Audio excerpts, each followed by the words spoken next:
1976, I was actually volunteering for a youth serving agency called Youth Can. And it so happened that a couple of my teen girls that were involved in that were living in the Y residence. And they went down to one of the restaurants in Seminole Plaza one night. And on their way back, they were attacked by some unknown people. And when these girls talked to me about this event, what they told me was that when they talked to the police about what had happened, the police were more concerned about who was serving them liquor illegally than about the fact that they had nearly been raped and assaulted. You know, we started talking with the Y about what can we do about this? We need to do something about this. So the next thing we decided we needed to do was to take it to the people. There will be an anonymous line set up to receive your information if you've ever been raped or sexually assaulted. A significant number of callers, I want to say more than 40. Women of all ages, some women who had never reported to anybody what had happened to them and were now in their 60s, 70s, or 80s. And what do you do with that? You say we need to go to the next steps. So we began organizing. Some of us started getting phone calls at home from survivors, from victims, saying, I hear you're doing this. I need help. So before we were even ready to launch, before we were even ready to open, we were already seeing the need. I've been involved with Bridges for 20 years. Dawn and I were both on the board when the organization was literally on its knees. I didn't think the organization could survive. And Dawn and I were at the old office one day going through a lot of files trying to figure out what was what with everything. And she was pregnant with her first son. And as we're going through all these files, she said to me, geez, if I wasn't pregnant, I'd take on this job. And I thought, that's an interesting comment. Dawn's the answer. She has the skill set, she has the energy, she can do this job. So out of literally ashes, and I mean ashes, she resurrected this organization. And she did it by surrounding herself with strong women. And because of what she has built and what she has done with this organization, my husband and I, every year when we sit down and determine where are we going to give our money for nonprofits this year, Bridges is the first one every single year we write the check out to. And I do that not only because I see the hard work that Dawn and her team do, but they truly make a difference in this community. The changes that I saw in the 30 years that I was at the coalition were enormous. We went from there being basically no awareness of domestic and sexual violence to widespread acknowledgement of the issues. I remember being invited by Dawn and coming to a meeting of a support group of survivors who were working with the Bridges to talk about them losing their children. You know, at that point I'd been doing this work for decades, and I was blown away by what I heard. And I think Bridges was at the forefront of that work too. So there have always been a lot of things about Bridges that I've deeply admired. The victim-centered approach, which is a trauma-informed approach too, putting the victim at the center of the services, looking at the different factors that put battered women in situations where they don't feel safe, where they don't think their children are safe, where their needs aren't being met. Really listening to those things and figuring out, what do we need to do as an agency? What does Bridges need to do in order to better meet the needs of victims? Not what do victims need to do to fit into who we are. So I was first involved with Bridges probably going back until early 90s. We developed a program through the New Hampshire Bar Association called the DOVE program, which were for victims of domestic violence, and I began working with that group and doing trainings for judges and lawyers primarily. And we then came out and started representing individuals who were victims of domestic violence in court hearings. And it was around that time that I met Dawn Reams, and needless to say, it was a wonderful experience that she was taking over Bridges at that time. Then it was Rape and Assault Support Services, if I recall correctly. Part of what we were doing back then, there was a recognition that there was an issue or problem with people having access to their children. People were getting divorced, or they were filing domestic violence petitions, and the court was issuing orders that, one parent would have primary physical custody, parenting time is what it's called now, and the other parent had the visitation. But how was that exchange going to be done if one person was prohibited from having contact with the other? And it was a problem that we kept facing I was facing both as a lawyer and as the Bridges was facing at that time too.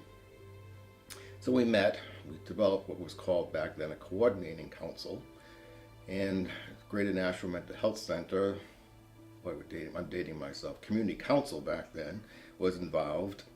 Obviously Dawn and Bridges was involved. The courts were involved, and just a group, the police were involved, and we got together and developed this supervised visitation center idea.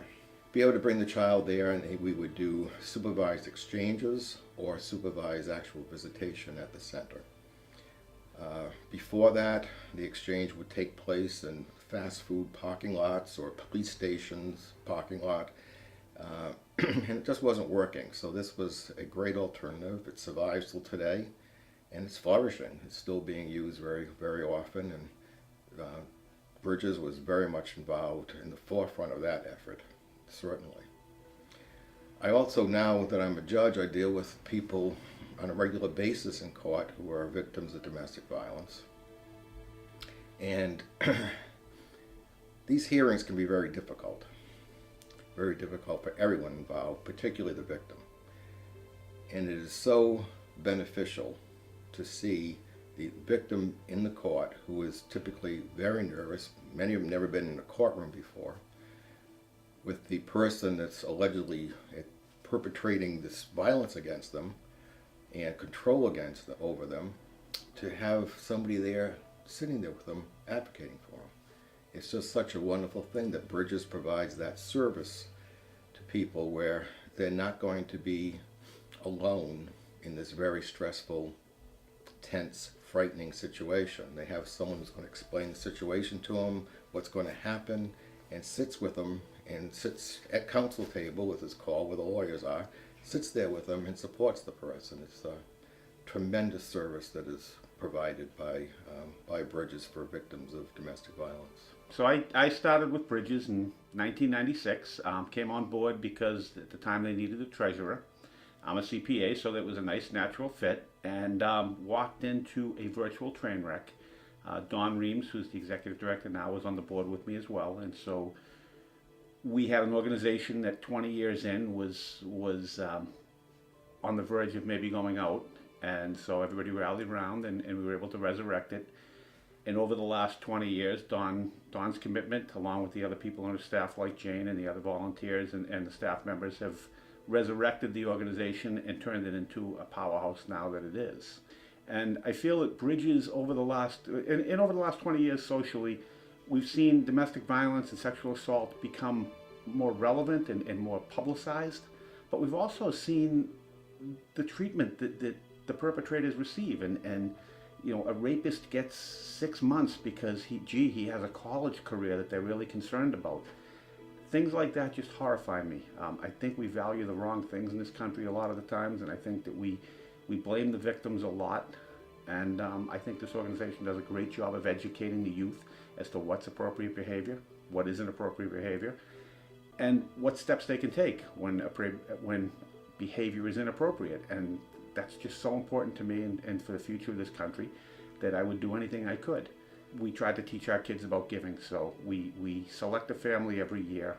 So they give a Christmas list, and we go out just like any other giving tree, and we try to buy what they need and give it to them, and try to teach my kids that, you know, we have a lot, and so we give a lot. I'm not a particularly emotional person, although I get that way on this particular subject. We received a thank you card the first year we did it from a woman. Now, her big request was a used VCR to watch films with her kids that she could rent from the library. And it stunned me that somebody could care about a used VCR in this society. It's a throwaway society, and this woman doesn't want nothing new. She just wants to take care of her kids.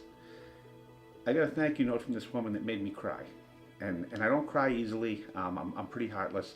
Anybody that knows me will tell you that. But it was just amazing to me, and every victim that's been served by this organization walks away with the same feeling. This organization does such great work that it's just so important that it succeeds. And that's ultimately why I'm involved and why I'll stay involved as long as they want me to be, and why I think everybody else should be involved and should give where they can. You know, when I think about Bridges, the very first time that I got involved, it was how I met, who's been a long-time friend of mine, Sandy Matheson, who was involved with them in the early 80s. And she was going to schools in Nashua at night to PTO meetings and talking to parents about their kids and what their kids' body language might mean, how to determine that something might have happened, or how to talk to them about how to prevent things from happening and how to give them ownership of their body. And I remember really liking the way that she talked about it. And so that was the first that I heard about the organization.